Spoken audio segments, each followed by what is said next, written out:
11 मसाजिद, शहाबुद्दीन गौरी का मज़ार और बहुत सारे हेल्थ और कम्युनिटी मराकज़। फलाही कामों के पीछे जज्बा क्या था? देखिए, हमारा जो माहौल है घरेलू, वो हमेशा से यही रहा है कि दूसरों की मदद करो।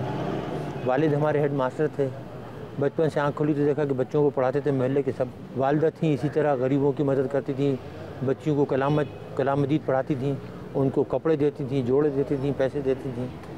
तो ये जज्बा हमारे यहाँ शुरू से है।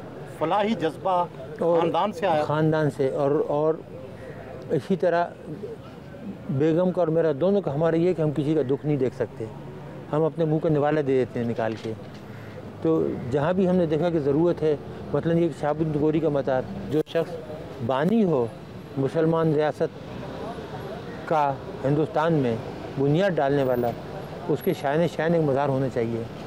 तो किसी ने पूछा कि आपने क्यों बनाया? मैंने कहा इसलिए बनाया, हमने भोपाल से आके कि आपका हीरो रंजीत सिंह है और हमारा हीरो शहाबुद्दीन गौरी है।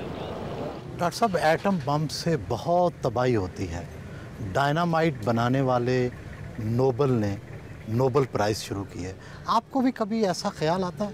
हर चीज़, छुरी हो तलवार हो, कुछ हर एक जो है उसके दो इस्तेमाल हैं। आप छुरी से भी कत्ल कर देते हैं, तलवार से भी कत्ल कर देते हैं। हमारा जो मकसद था एटम बम बनाने का वो ये था कि पाकिस्तान के ऊपर आँच ना आए।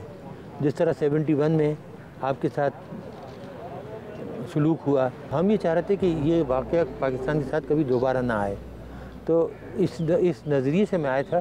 देखिए, मैंने हिंदुओं को देखा था हिंदुस्तान में, उनकी नफ्सियात से वाकिफ़ था। क्या हिंदुओं से बहुत नफ़रत थी आपको? नफ़रत नहीं, मैं उनकी नफ्सियात से वाकिफ़ हूँ कि उनको जब भी मिलेगा वो आप पे ज़रबकारी लगाएंगे, वो पाकिस्तान को ख़त्म करने का सोचेंगे। जब पाकिस्तान बनता जब भी उन्होंने सोचा था। और ये तो इसलिए मैं यहाँ आया।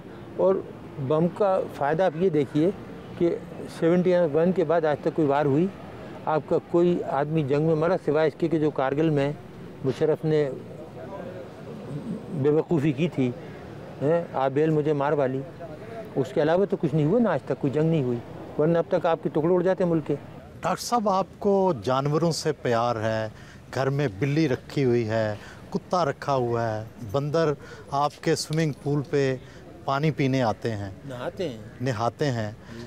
लेकिन दूसरी तरफ जो एटम बम की तबाही है, तो ये आपकी शख्सियत में तज़ाद नहीं है? मैंने आपसे अर्ज़ किया ना कि एटम बम का मकसद ये है खूनरेज़ी रोकना, पाकिस्तानी अवाम को हिफाजत देना।